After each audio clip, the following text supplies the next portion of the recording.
Hello student, कैसे हो आप सब। आई होप आप सभी अच्छे होंगे और आपकी पढ़ाई भी अच्छी चल रही होगी। मैं अर्चना वर्मा आज आपको क्लास 8 की lesson number 2 the invisible living world beyond our naked eye exploring cell and microorganism की डिटेल स्टडी कराऊंगी और साथ में एमसीक्यू भी। इस लेसन में हम लोगों को शेल्स एंड माइक्रो ऑर्गेनिज्म के बारे में पढ़ना है। सेल्स क्या होते हैं? Cells is the basic unit of life. किसी भी लिविंग ऑर्गेनिज्म के जो बेसिक यूनिट होती है ना, वो सेल होती है। एक सेल मिलकर एक कंप्लीट ऑर्गेनिज्म बना देते हैं।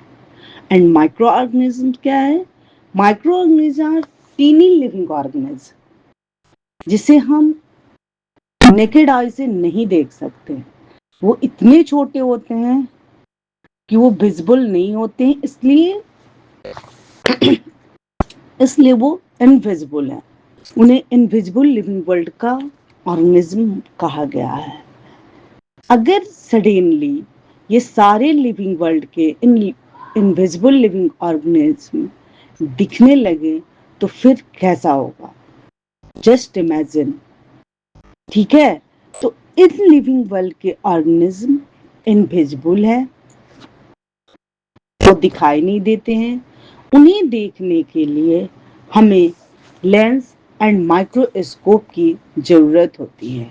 हम अपने नेकेड आई से इन लिविंग ऑर्गेनिज्म को क्यों नहीं देख सकते? क्योंकि our eyes have limitation only perceiving a small part of reality. Human eyes can see a certain size of object.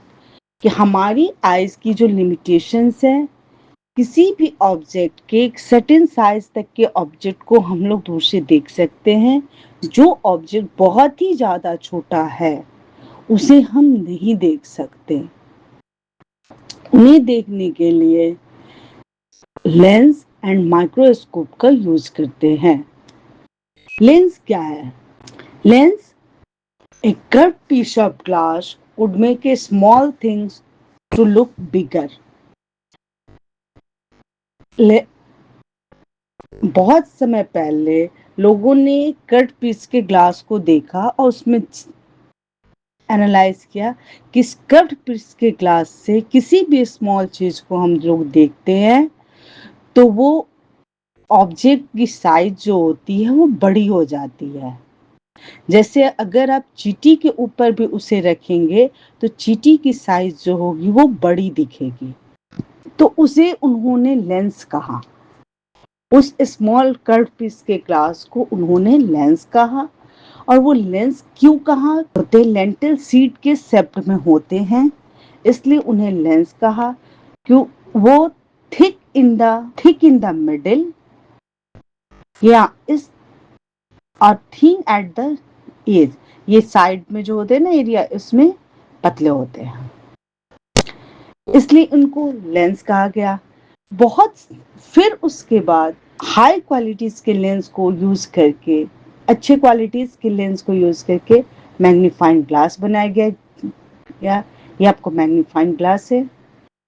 और उसके बाद उससे भी अच्छे क्वालिटीज के लेंस को यूज किया गया। हाई क्वालिटीज के ग्लासेस यूज करके और लेंस के पावर को इम्प्रूव करके एक एक न्यू टूल्स बनाया गया जिसे माइक्रोस्कोप कहते हैं, जिसमें हाई क्वालिटीज के ग्लासेस यूज हुए और तब उनसे हिडन वर्ल्ड के टीनी क्रिएचर्स को हम लोग देख पाते हैं। तो ये हिडन वर्ल्ड के टीनी क्रिएचर्स जो हैं, ये हैं आपके माइक्रो ऑर्गेनिज्म। तो ये माइक्रो ऑर्गेनिज्म के एग्जाम्पल्स हैं bacteria, virus, protozoa, algae, fungi. ये सारे आपको माइक्रो ऑर्गेनिज्म हैं। इवन कि आपकी बॉडी के अंदर भी कुछ माइक्रो ऑर्गेनिज्म पाए जाते हैं। Robert Hooke pioneering discovery in 1665, Hooke published Micrographia and observed cork cell coining the term cell for this small compartment. English scientist Robert Hooke ने 1665 में माइक्रोग्राफिया नाम की एक बुक लिखी, जिसमें उन्होंने बताया कि कॉर्क सेल को ऑब्जर्व किया उन्होंने, और ऑब्जर्व करने के बाद उसके स्लाइस को, कॉर्क सेल के स्लाइस को ऑब्जर्व किया उन्होंने, और उसमें बताया कि इसमें छोटे छोटे स्मॉल कंपार्टमेंट्स बने हुए हैं, और इस जस्ट लाइक ए हनीकॉम्ब, और इन स्मॉल कंपार्टमेंट्स को उन्होंने उसका नाम सेल दिया। और ये सेल एक दूसरे से अलग है, इसमें स्पेस है, एक सेल दूसरे सेल से टच में नहीं है, पास में। आप देखो स्क्रीन पर, ये एक सेल दूसरे सेल से पास में है, लेकिन आसपास होते हुए भी एक दूसरे में सटे नहीं है, इनके बीच स्पेस है। तो सम स्पेस जो इनके बीच आया और स्मॉल कंपार्टमेंट्स जो बने, तो उन्होंने इसे नाम दिया सेल, और जिसकी ग्राफिक्स जो है वो उन्होंने माइक्रोग्राफिया नामक बुक में बनाया है। माइक्रो मीन्स बहुत छोटे, और ग्राफिया मीन्स ग्राफिक्स, यानी सारे सेल्स की जो ग्राफिक्स है उन्होंने माइक्रोग्राफिया नामक बुक में बनाया। उसके बाद 1674 में एंटोनी वैन लीeuwenhoek, जिन्हें फादर ऑफ माइक्रोबायोलॉजी कहा जाता है, उन्होंने लिविंग सेल को ऑब्जर्व किया फर्स्ट टाइम्स, और उन्होंने बताया कि लिविंग ऑर्गेनिज्म हैं, जिसलिए उन्हें फादर ऑफ माइक्रोबायोलॉजी भी कहा जाता है। उन्होंने 1674 में पॉन्ड वाटर में फ्री लिविंग सेल को देखा, माइक्रोस्कोप के हेल्प से उन्होंने देखा, और उन्होंने बताया कि ये फ्री लिविंग ऑर्गेनिज्म है, जैसे protozoa, bacteria and blood cell. यहाँ पर आपको एक क्वेश्चन बनता है कि who was the father of microbiology? तो आंसर से आपका एंटोनी वैन लीeuwenhoek was the father of microbiology, MCQs के क्वेश्चन से आपके। और सेकेंड है कि व्हाट इज माइक्रोबायोलॉजी? माइक्रोबायोलॉजी क्या है? सेल क्या है?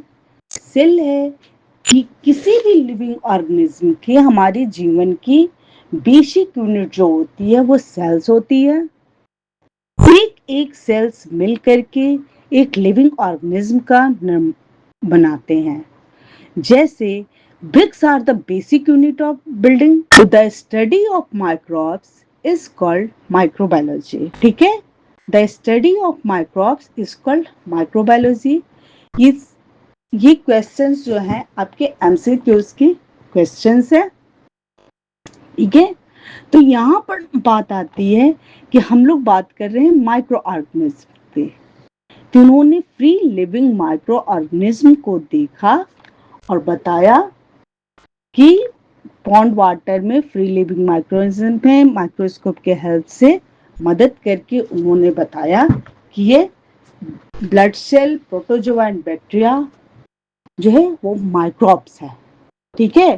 तो ऑर्गेनिज्म क्या है? एक एक ब्रिक्स मिल करके बिल्डिंग का बन जाता है, उसी तरह से एक एक सेल मिल करके एक ऑर्गेनिज्म का निर्माण करते हैं।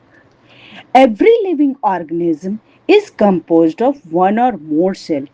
सभी लिविंग ऑर्गेनिज्म एक और एक से ज्यादा सेल के बने होते हैं। Organism made of single cell are known as unicellular organism, और organism made of many cell is called multicellular organism.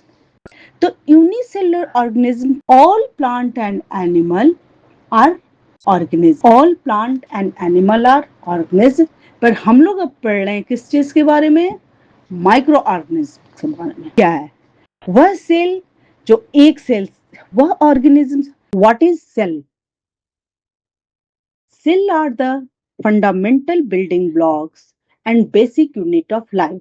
जो एक सेल से बने हो उन्हें हम कहते हैं यूनिसेलुलर ऑर्गेनिज्म, जैसे अमीबा, बैक्टीरिया, और वह ऑर्गेनिज्म जो बहुत सारे सेल से बने हों मिलकर के, उन्हें कहते हैं मल्टीसेलुलर ऑर्गेनिज्म, जैसे ह्यूमन, एनिमल, फंजाई आदि। तो उसके बाद है कि हम लोग अब जानेंगे, अभी तक हमने जाना कि लेंस क्या है, माइक्रोस्कोप क्या है, सेल की खोज किसने की, माइक्रोबायोलॉजी की स्टार्टिंग कैसे हुई, उसमें लिविंग सेल्स को किसने खोजा, ठीक है, और सेल क्या है।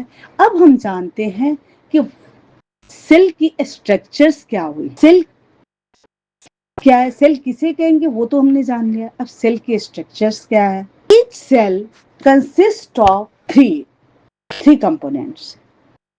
पहला है cell membrane, cytoplasm and nucleus.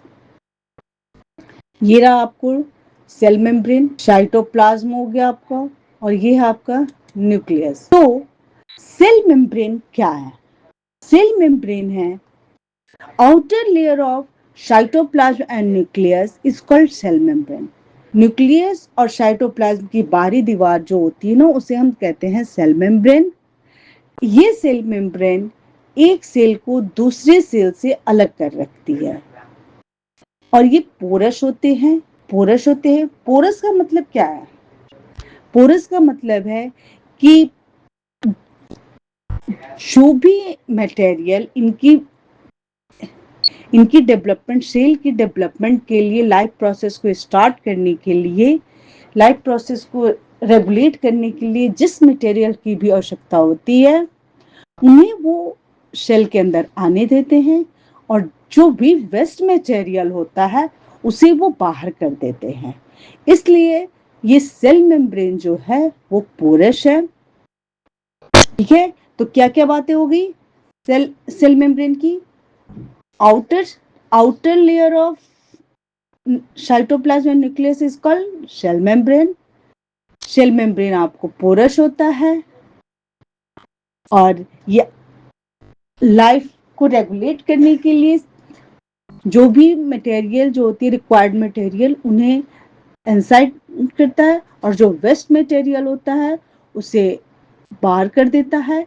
और ये सेल मेम्ब्रेन जो है एक सेल को दूसरे सेल से मर्ज नहीं करने देता है। ऐसा नहीं है कि पास में दूसरा सेल है, रॉबर्ट हुक ने जो डायग्राम दिखाया था उसमें ऐसा नहीं है कि इस सेल के साइटोप्लाज्म निकल करके दूसरे सेल में चले जाए और दूसरे सेल के न्यूक्लियस निकल के इसमें चले आए।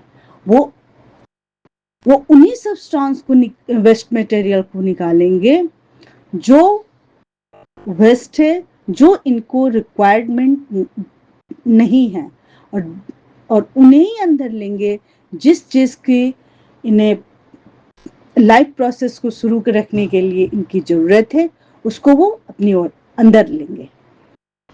नेक्स्ट है आपका cytoplasm. Cytoplasm is jelly like substance filling the cell where organelles reside, ठीक है। तो साइटोप्लाज्म जो है is a jelly like substance है। सेल के अंदर में जेली लाइक सब्सटेंस जो होते हैं उन्हें हम साइटोप्लाज्म कहते हैं। और इसमें ये किन चीजों के बने होते हैं। इसमें carbohydrate, protein, fats and mineral salt होते हैं, ठीक है। जहां पर ये सारे सेल ऑर्गेनेल्स होते हैं, ठीक है। तो इसमें आपको यहाँ पर हो गया, आपको इसमें माइटोकॉन्ड्रिया है, गोल्जी कॉम्प्लेक्स है, एंडोप्लाज्मिक रेटिकुलम है, और भी बहुत सारे ऑर्गेनेल्स है जिसे आप क्लास 9th में डिटेल स्टडी करोगे। और इस साइटोप्लाज्म में ऑल सेलुलर एक्टिविटीज भी होती है जो यहीं पर परफॉर्म होती है, ठीक है। अब आती है बात, and the last one is nucleus. Nucleus the cell's control central containing genetic material. Nucleus क्या करता है, पूरे सेल की कंट्रोलिंग पावर जो होती है ना, वो न्यूक्लियस में होती है। इसे पावर ऑफ ब्रेन भी कहते हैं, ठीक है। और ये सारे एक्टिविटीज को, सेलुलर एक्टिविटीज को कंट्रोल भी करती है। तो साइटोप्लाज्म जो है वो परफॉर्म करते हैं, सारी एक्टिविटीज को करते हैं। साइटोप्लाज्म में रहने वाले जो ऑर्गेनेल्स है लेकिन उन्हें कंट्रोल कौन करता है? उन्हें कंट्रोल करता है न्यूक्लियस। हम लोगों ने पढ़ा कि जितने भी लिविंग ऑर्गेनिज्म होते हैं वो सेल के बने होते हैं। वो वन सेल भी हो सकते हैं और मेनी सेल भी हो सकते हैं। तो क्या क्वेश्चन है कि क्या सभी सेल जो हैं वो एक ही तरह के बने होते हैं, एक ही तरह के होते हैं? प्लांट सेल क्या और एनिमल सेल दोनों एक ही तरह के होते हैं? उनके स्ट्रक्चर्स वगैरह हमने अभी सेल की स्ट्रक्चर पढ़ी। एक प्रॉपर सेल की स्ट्रक्चर है कि cell membrane, cytoplasm and nucleus होता है, ठीक है। लेकिन क्या सभी सेल इसी स्ट्रक्चर्स में होते हैं? नहीं। Plant cell and animal cell दोनों के स्ट्रक्चर, लिविंग ऑर्गेनिज्म के दो है ना, plant cell and animal cell, तो दोनों के जो स्ट्रक्चर से थोड़े से अलग होते हैं एक दूसरे से। अब हम लोग स्टडी करेंगे plant cell versus animal cell. Plant cell, ये है आपकी पिक्चर से प्लांट सेल की। Features a rigid cell wall, chloroplast for photosynthesis and a large central vacuole. Plant cell में क्या क्या होता है? एक रिजिड सेल वॉल होते हैं, क्लोरोप्लास्ट होते हैं जो फोटोसिंथेसिस की करते हैं, एंड लार्ज सेंट्रल वैक्यूल होता है। तो plant cell wall is composed of cellulose. ये किस चीज की बनी होती है? सेलुलोज की बनी होती है। तो प्लांट सेल में क्या होगा? आपको सेल वॉल होगा, फिर आपको ये देखो, आपको यहाँ पर आया सेल वॉल, उसके बाद हो गया आपको सेल मेम्ब्रेन हो गया, फिर ये सारे आपके ऑर्गेनेल्स हो गए सेल्स के अंदर, यहाँ पर ये न्यूक्लियस हो गया, और ये साइटोप्लाज्म के अंदर में सारे ऑर्गेनेल्स हैं, ठीक है। तो cell wall is composed of cellulose, its maintain to rigidity and strength. Cell wall की फंक्शन क्या है? ये किसी भी प्लांट्स को रिजिडिटी देते हैं एंड स्ट्रेंथ देते हैं। अनइन्वायरमेंटल कंडीशन से, वेदर कंडीशन से फाइट करने के लिए इनको नेचर ने रिजिड सेल वॉल दिया है। इसके अलावा इसमें क्लोरोप्लास्ट होता है, रॉड सेपेट प्लास्टिड्स होते हैं। प्लास्टिड्स क्या है? इसमें प्लास्टिड्स पाए जाते हैं, रॉड सेपेट प्लास्टिड होते हैं, और ये 3 टाइप के प्लास्टिड होते हैं जो कि आप आगे पढ़ोगे। और इस प्लास्टिड में एक प्लास्टिड है आपको क्लोरोप्लास्ट, जिसमें आपको क्लोरोफिल पाया जाता है, और ये chlorophyll help in the photosynthesis. क्या करता है? फोटोसिंथेसिस की प्रोसेस में वो मदद करता है, ठीक है। इसमें न्यूक्लियस भी होते हैं। तो इसमें जो होते हैं प्लांट सेल में जो न्यूक्लियस होता है present in the peripheral region, ठीक है। ये पेरिफेरी की होते परिधि की तरफ होते हैं, रीजन में होता है। और ये सारे आपको ऑर्गेनेल से, यहाँ पर देखो आपको गोल्जी कॉम्प्लेक्स हो गया, एंडोप्लाज्मिक रेटिकुलम हो गया, ये सारे ऑर्गेनेल्स हैं। और ये रहा आपको साइटोप्लाज्म, ठीक है। इन एनिमल सेल में क्या होता है? लैक ऑफ सेल वॉल है एंड क्लोरोप्लास्ट है, क्योंकि इन्हें खाना बनाना नहीं होता है। और इसमें animal cell lack a cell wall and chloroplast and typically has temporary vacuole. तो एनिमल सेल में भी आपको सेल वॉल नहीं होता है और क्लोरोप्लास्ट नहीं होता है, ठीक है। और इसमें क्या होगा? सेल मेम्ब्रेन होंगे, साइटोप्लाज्म होगा, साइटोप्लाज्म के अंदर भी सारे सेल ऑर्गेनेल्स हैं, endoplasmic reticulum, mitochondria, lysosome, centrioles, vacuoles, Golgi complex, ये सारे सेल ऑर्गेनेल्स कहाँ होंगे? ये साइटोप्लाज्म के अंदर होंगे। और इसमें वैक्यूल जो होते हैं वो एब्सेंट होते हैं, और या अगर प्रेजेंट भी हुए तो बहुत छोटे से होते हैं। और इन एनिमल सेल न्यूक्लियस जो होता है वो सेंटर रीजन में पाए जाते हैं। ये एनिमल सेल में जो होता है न्यूक्लियस जो है वो सेंटर रीजन में पाए जाते हैं। एक चीज और कि एनिमल सेल में वैक्यूल जो होते हैं वो एब्सेंट होते हैं, लेकिन प्लांट सेल में लार्ज सेंट्रल वैक्यूल होते हैं जो वेस्ट मटेरियल को स्टोर करते हैं, ठीक है, और जिससे कि प्लांट की स्ट्रेंथ को बढ़ाते हैं। अब हमारी टॉपिक है different cell, different function. Each organism composed of cell, ठीक है, तो एक ऑर्गेनिज्म सेल्स की बनी होती है, वो वन सेल्स भी हो सकते हैं और वो मल्टी सेलुलर भी हो सकते हैं। तो मल्टी सेलुलर ऑर्गेनिज्म में बहुत सारे सेल्स होते हैं। तो मल्टी सेलुलर ऑर्गेनिज्म बनते कैसे हैं? तो ये मल्टी सेलुलर ऑर्गेनिज्म में develop form a single cell by repeated division. एक मल्टी सेलुलर ऑर्गेनिज्म बनता है कि एक सिंगल सेल जाइगोट होता है, उसमें वो रिपीटेडली डिविजन्स होते हैं, उसके बाद एक मल्टी सेलुलर ऑर्गेनिज्म बनता है जिसमें बहुत तरह की, क्योंकि उसमें रिपीटेड डिविजन्स होते हैं तो बहुत तरह के सेल्स बनते हैं। जब बहुत तरह के सेल्स तो उसमें डिफरेंट तरह के शेप्स भी होती हैं, साइज भी होती है और उनका फंक्शन भी डिफरेंट होते हैं, ठीक है। तो यहाँ पर हम डिस्कस करेंगे तीन तरह के cell, specially nerve cell, muscle cell and cheek cell. Nerve cell transmit electrical signal throughout the body. Nerve cell की शेप्स क्या है? नर्व सेल elongated होते हैं एंड ब्रांच्ड होते हैं, ठीक है। ये पूरी बॉडी में फैले होते हैं, elongated हैं, ब्रांच्ड हैं, इन्हें न्यूरॉन्स भी कहते हैं। तो ये कैसे काम करते हैं? इसके nerve cell transmit electrical signal throughout the body. जब कभी भी किसी गर्म चीज को जब हम छूते हैं तो ये नर्व सेल हमारे ब्रेन को सिग्नल देते हैं और हम अपना हाथ वहां से इमीडिएटली हटा लेते हैं। तो ये फंक्शन है कि nerve cell transmit electrical signal throughout the body.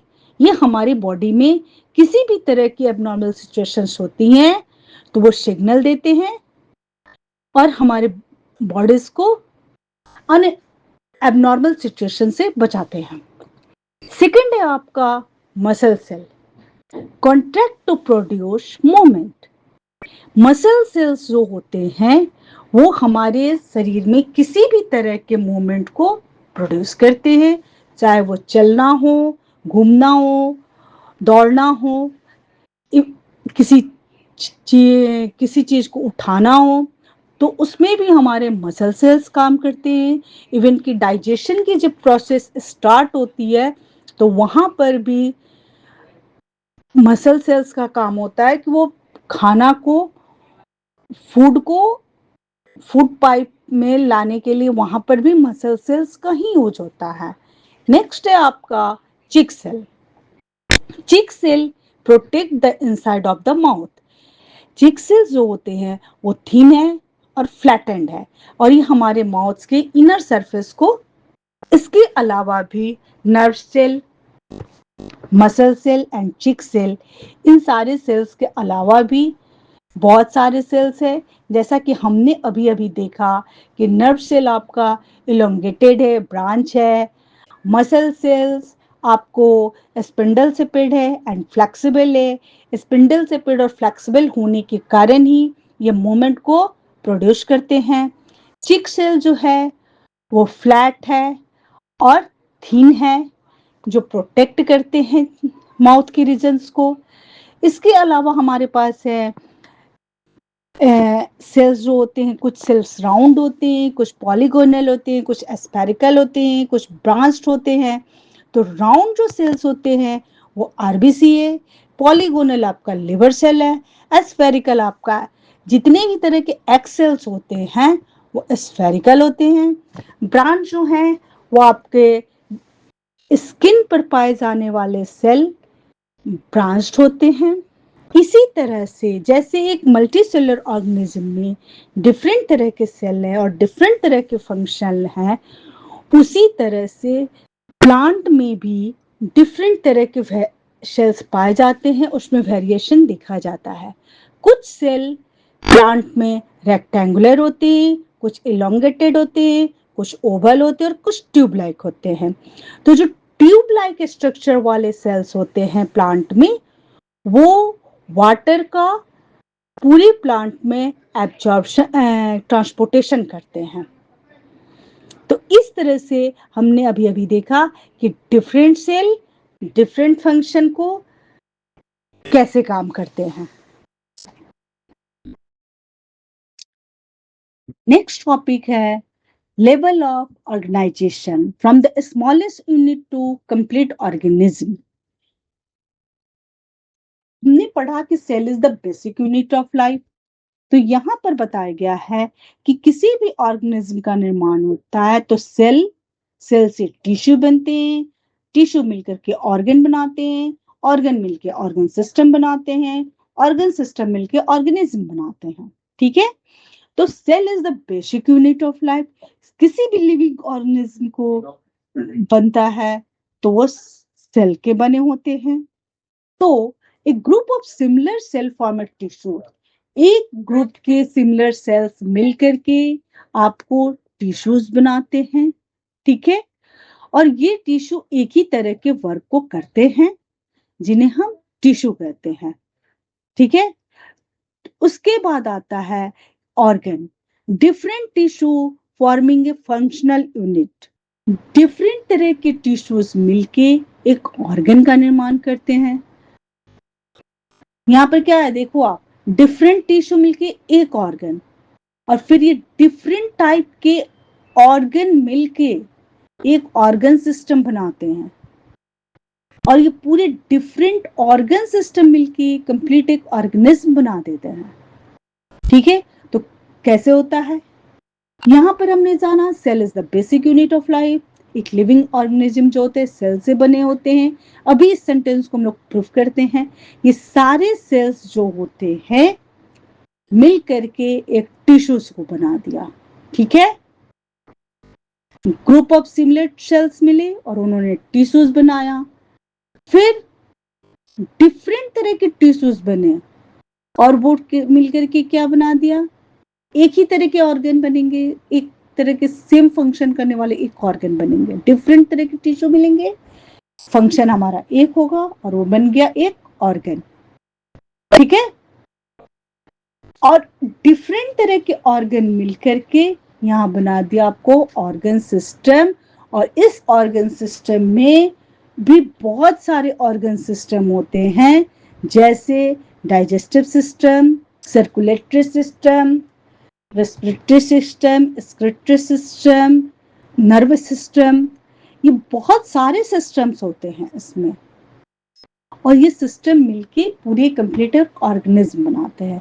यहाँ पर मैं सिर्फ एक सिस्टम की हल्की सी बातें कर रही हूँ कि आपका डाइजेस्टिव सिस्टम। ठीक है, तो हमने पढ़ा कि बहुत सारे ऑर्गन मिलके एक सिस्टम बनाते हैं। ठीक है, तो डाइजेस्टिव सिस्टम में जब हम खाना खाते हैं तो सैलिवरी ग्लैंड है यहाँ पर माउथ के अंदर। माउथ से खाना जो हमारा फूड पाइप में आया, ये रहा आपका फूड पाइप। फूड पाइप में आया तो किसके थ्रू आया, यहाँ पर आपका किस सेल ने काम किया, मसल सेल ने उसको, क्योंकि मसल सेल्स क्या आपका फ्लेक्सिबल है, तो मसल सेल्स के थ्रू खाना अंदर की ओर आया, फूड पाइप के थ्रू आ गया। अब यहाँ पर आपको लीवर, ऑसोफेगस, स्टोमक में आया, डाइजेशन की प्रोसेस शुरू हो गई, और फिर इंटेस्टाइन वगैरह से सब होते हुए एक फिर डाइजेस्टिव सिस्टम कंप्लीट होता है। तो फिर इसी तरह से यहाँ पर बॉडी में सर्कुलेटरी सिस्टम है, इसमें कौन से ऑर्गन आएंगे आपको, हार्ट हो गया, वेन्स हो गए। ठीक है, और सर्कुलेटरी सिस्टम का काम क्या है, पूरे बॉडी में ब्लड का सर्कुलेशन करने का। तो उसमें भी आपको ऑर्गेनल्स आ गए, हार्ट और वेन्स वगैरह हो गए।